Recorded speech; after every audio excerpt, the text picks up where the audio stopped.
दोस्तों NHPC limited की बात करें तो स्टॉक गिरते हुए 95 तक आ चुका है। जो स्टॉक 2 बार 118 तक गया, आखिर फाइनली 100 के नीचे आ गया है।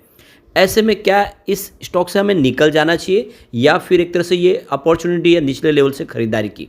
क्योंकि कंपनी का जो बिजनेस है वो तो आपको पता ही होगा, ग्रीन एनर्जी सेक्टर में कंपनी काम करती है और ग्रीन हाइड्रोजन का बड़ा सपना पूरा करने की तैयारी में है। कारगिल में कंपनी ग्रीन हाइड्रोजन का निर्माण करेगी और सोलर प्रोजेक्ट के लिए एनएचपीसी ने कमर कस ली है और प्रधानमंत्री हर घर मुफ्त बिजली योजना का फ़ायदा मिल रहा है कंपनी को। ये सारी बातें देख के तो लग रहा है कि ये स्टॉक एक बड़ा मल्टीबैगर बन सकता है, लेकिन दबाव में है। क्या करना चाहिए इस समय? यहाँ पे जुलाई के आंकड़े हमारे सामने आए म्यूचुअल फंड के, किस तरह से खरीदारी हुई है म्यूचुअल फंड की, उसको भी समझने की कोशिश करेंगे और एनएचपीसी के मैनेजमेंट की तरफ से कुछ जो बड़ी बातें कही गई उसको भी समझने की कोशिश करेंगे इस वीडियो के माध्यम से। क्या वाकई में ये स्टॉक आने वाले समय कमाल कर सकता है? लेकिन फ्रेंड, उससे पहले अगर आप पहली बार हमारे चैनल पर आए तो चैनल को सब्सक्राइब कर दीजिए, एक बेल आइकॉन दबा दीजिए ताकि जब भी नया वीडियो बने पहला नोटिफिकेशन आपको मिले। वीडियो पसंद आए तो लाइक से जरूर कीजिए। चलो फ्रेंड्स, वीडियो स्टार्ट करते हैं। मैं हूं आपका दोस्त एस.बी. दवे और हमारे अपने चैनल ऑनलाइन कमाई में आपका बहुत बहुत स्वागत है। तो सबसे पहले एनएचपीसी के कारोबार की बात कर लें तो यहाँ पे स्टॉक की शुरुआत तो पॉजिटिव हुई 97 पर, क्लोजिंग कल की 96.87 के आसपास थी। इंट्राडे में 97.79 का हाई भी बना, यानी तेजी बन सकती थी, लेकिन बाजार में जो एक तरफा गिरावट का माहौल बना इसका असर यहाँ पे निगेटिव देखने को मिला और इसने 94.64 का लो बना के क्लोजिंग 95.02 पे दी है। 1.91% की गिरावट है और आप देख ही सकते हो बाजार में भी 700 पॉइंट की भारी गिरावट हुई है, तो असर देखने को तो मिलना ही था। वॉल्यूम यहाँ पे बिल्कुल एक जैसा है, यानी स्टॉक के अंदर एक तरह से देखें तो स्टेबिलिटी आ चुकी है। पिछले एक महीने पहले इसका 6 करोड़ का वॉल्यूम था, 2 करोड़ की डिलीवरी उठाई गई थी। 1 वीक पहले 3 करोड़ का वॉल्यूम था, सामने 1 करोड़ की डिलीवरी उठाई गई थी। कल भी 3 करोड़ का वॉल्यूम हुआ था और 1 करोड़ का ही डिलीवरी बेस काम हुआ, तो आज भी 3 करोड़ का वॉल्यूम हुआ। अब इसकी परफॉर्मेंस देखें तो पिछले 4 ट्रेडिंग सेशन है इसमें गिरावट हो रही है। 100 के आसपास स्टॉक था 7 अगस्त को और ये स्टॉक वहाँ से देखें तो 8 अगस्त को 98 के आसपास आ गया, 9 अगस्त को ये 97 के आसपास था और 12 अगस्त को आप देखें तो 96 पे, 13 अगस्त को आ गया 95 पे। रेगुलरली रोज आप देखें तो इसमें 1 रुपये की गिरावट हो रही है। स्टॉक 95 के आसपास आया।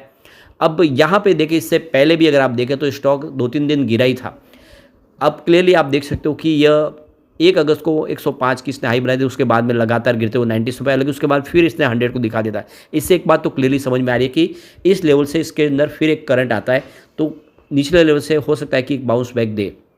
अब यहाँ पे जो बड़ी अपडेट निकल के आ रही है, एनएचपीसी लिमिटेड ने राजकुमार चौधरी को अपने चेयरमैन और मैनेजिंग डायरेक्टर की पोस्ट पे अपॉइंट कर दिया है और ये एक तरह से गेम चेंजर साबित हो सकता है एनएचपीसी लिमिटेड के लिए, क्योंकि राजकुमार चौधरी का अनुभव बहुत ही ज़्यादा है। एक तरह से देखें तो वो कंपनी को बहुत ऊंचाइयों पे लेके जा सकते हैं। उनका जो ट्रैक रिकॉर्ड है हाइड्रो इलेक्ट्रिक पावर प्लांट को लेकर, उसके लिए संभावनाओं को लेकर, वो काफ़ी बेहतर है। राजकुमार चौधरी ने 1989 में एनएचपीसी ज्वाइन की थी और तब से उन्होंने काफ़ी बड़े प्रोजेक्ट को कंप्लीट किया है। काफ़ी बड़े प्रोजेक्ट को कंप्लीट करने में उनका योगदान रहा है। देख सकते हो कोयल कारो जो हाइड्रो इलेक्ट्रिक पावर प्लांट है झारखंड का, उनमें इनका सबसे बड़ा रोल था। इस प्रोजेक्ट को कंप्लीट करने में उन्होंने लीडरशिप की भूमिका निभाई थी। अब वो डायरेक्टर की पोस्ट पे आ चुके तो आप समझ ही सकते हो कि उनकी जो रोल है और बढ़ता हुआ दिखाई देगा और सारे फैसले उनके हिसाब से होंगे तो कंपनी नई ऊंचाइयों पे पहुंच सकती है। यहाँ पे देखो कि उन्होंने जो उनका कंट्रीब्यूशन देखे तो cost engineering first point, second point design and engineering और तीसरा मेजर कंस्ट्रक्शन प्रोजेक्ट। तो ऐसे में इन्होंने बहुत कुछ किया कंपनी के अंदर। एनएचपीसी लिमिटेड के फ्यूचर प्लान और विजन को देखें तो आपको 3 पॉइंट से अच्छे से समझ में आ जाएगा कि आगे की क्या संभावना और राजकुमार जो चौधरी उसमें अपना योगदान कैसे दे सकते हैं। तो जो पहला पॉइंट अगर आप देखें तो leveraging deep technical expertise in hydro electric power development. Second, expanding it's portfolio of successfully project both domestically and internationally. और तीसरा पॉइंट अगर आप देखें तो driving innovation in sustainable energy solution. तो इससे आपको समझ में आ गया होगा कि ये कंपनी आने वाले समय बहुत बेहतर प्रदर्शन कर सकती है और एक मजबूत लीडर के हाथ में अब कंपनी आ चुकी है। ऐसे में सोलर सेक्टर में कंपनी कमाल कर सकती है। ऑलरेडी अगर आप देखें तो कंपनी गुजरात, राजस्थान और आप देखें यूपी के अंदर सोलर प्रोजेक्ट शुरू कर चुकी है और कारगिल के अंदर इनका हाइड्रोजन ग्रीन हाइड्रोजन बनाने का प्रोजेक्ट शुरू हुआ है, जिससे हम कह सकते हैं कि ये कंपनी आने वाले में ज़बरदस्त रिटर्न दे सकते हो, क्योंकि बहुत अंडर वैल्यू स्टॉक है। 35 रुपये के आसपास स्टॉक, तो ये 2010 में था, यानी 14 साल पहले जो 35 रुपये के आसपास स्टॉक था वो इस समय अगर 95 के आसपास, तो उसको हम अंडर वैल्यू ही कहेंगे। अब यहाँ पे जो सबसे बड़ी बात है कि म्यूचुअल फंड के जुलाई महीने के आंकड़े हमारे सामने आ चुके हैं और जो काफ़ी उत्साहवर्धक है। 30 नए म्यूचुअल फंड ने यहाँ पे एंट्री किया। इस गिरावट का फायदा उठा के 30 नए म्यूचुअल फंड एंटर हो चुके हैं। सिर्फ 16 म्यूचुअल फंड है जो यहाँ से एग्जिट हुए। तो डबल आप देखें, जितने म्यूचुअल फंड है बिकवाली के, उसके सामने डबल खरीदारी हुई है। ये इससे हम समझ ही सकते हो कि यहाँ पे बेहतर प्रदर्शन की उम्मीद कर रहे हैं हम स्टॉक के साथ में। आने वाले समय इस डीप खरीदारी का फायदा उठाया जा सकता है। अब चलते हैं कुछ बड़े म्यूचुअल फंड जिन्होंने खरीदारी की है, जो कम से कम 1000 करोड़ के ऊपर खरीदारी, उसी को डिस्कस करेंगे, क्योंकि बहुत सारे म्यूचुअल फंड है, सबको डिस्कस नहीं कर सकते। तो बंधन इंफ्रास्ट्रक्चर फंड ग्रोथ ने यहाँ पे 1592 करोड़ का इन्वेस्टमेंट किया है। भारत 22 ETF ने यहाँ पे 20,683 करोड़ का भारी निवेश किया है। इसके अलावा Nippon India ETF Nifty mid cap 150 ने यहाँ पे 1839 करोड़ का इन्वेस्टमेंट किया है। Nippon India Nifty mid cap 150 index fund regular growth ने 1426 करोड़ का इन्वेस्टमेंट किया है। इसके अलावा Motilal Oswal Nifty mid cap 150 index fund regular growth ने 1878 करोड़ का इन्वेस्टमेंट किया है। SBI कॉन्ट्रा फंड रेगुलर पे आउट ने यहाँ पे 37,845 करोड़ का बम्पर निवेश किया है।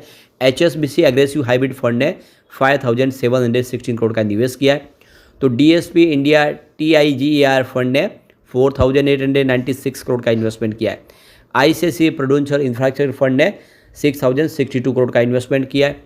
तो यहाँ पे Templeton India equity income fund growth ने 2,510 करोड़ का इन्वेस्टमेंट किया है। इन्वेस्को इंडिया इंफ्रास्ट्रक्चर फंड की तरफ से भी 1,653 करोड़ का निवेश हुआ है। तो Franklin India build India fund ने 2,880 करोड़ का निवेश किया है। और इसके अलावा यहाँ पे HDFC large and mid cap fund ने भी 20,046 करोड़ का ज़बरदस्त निवेश किया है। Invesco India small cap fund regular growth ने 4,860 करोड़ का निवेश किया है। तो ITI multi cap fund regular growth ने 1,364 करोड़ का निवेश किया है। टाटा डिविडेंड यील्ड फंड ने 1,037 करोड़ का निवेश किया है। तो इसके अलावा HDFC डिविडेंड यील्ड फंड ने 6,027 करोड़ का इन्वेस्टमेंट किया है। और HDFC हाइब्रिड डेट फंड ने 3,316 करोड़ का निवेश किया है। एक्सिस मिड कैप फंड ने 30,854 करोड़ का बम्पर निवेश किया है। तो ये क्लियरली आप देख सकते हो कि बड़े बड़े फंड हाउस ने इंडिया के जम के खरीदारी के, जो म्यूचुअल फंड निवेश कर रहे हैं वो इशारा है कि स्टॉक आने वाले समय रॉकेट बन सकता है। इसका जो कम्युनिटी सेंटीमेंट है वो भी स्टॉक के साथ पूरी तरह से बना हुआ है। 50% बाय की कॉल है और यहाँ पे 0% सेल की कॉल है, 50% होल्ड की कॉल है, यानी 100 में से 100% लोग इसको लेना पसंद कर रहे हैं। ऐसे में लॉन्ग टर्म इन्वेस्टर के लिए अच्छा मौका है, अपॉर्चुनिटी अच्छी है। ग्रीन एनर्जी सेक्टर के इस PSU स्टॉक में दाव लगाया जा सकता है। लेकिन फ्रेंड, कोई भी इन्वेस्टमेंट करने से पहले अपने फाइनेंशियल एडवाइजर से बड़े ले या अपना खुद का रिसर्च करें, क्योंकि मैंने वीडियो आपके एजुकेशनल पर्पज़ के लिए ही बनाया। वीडियो पसंद आए तो लाइक से जरूर कीजिए और चैनल को सब्सक्राइब कर दीजिए। Thank you friends.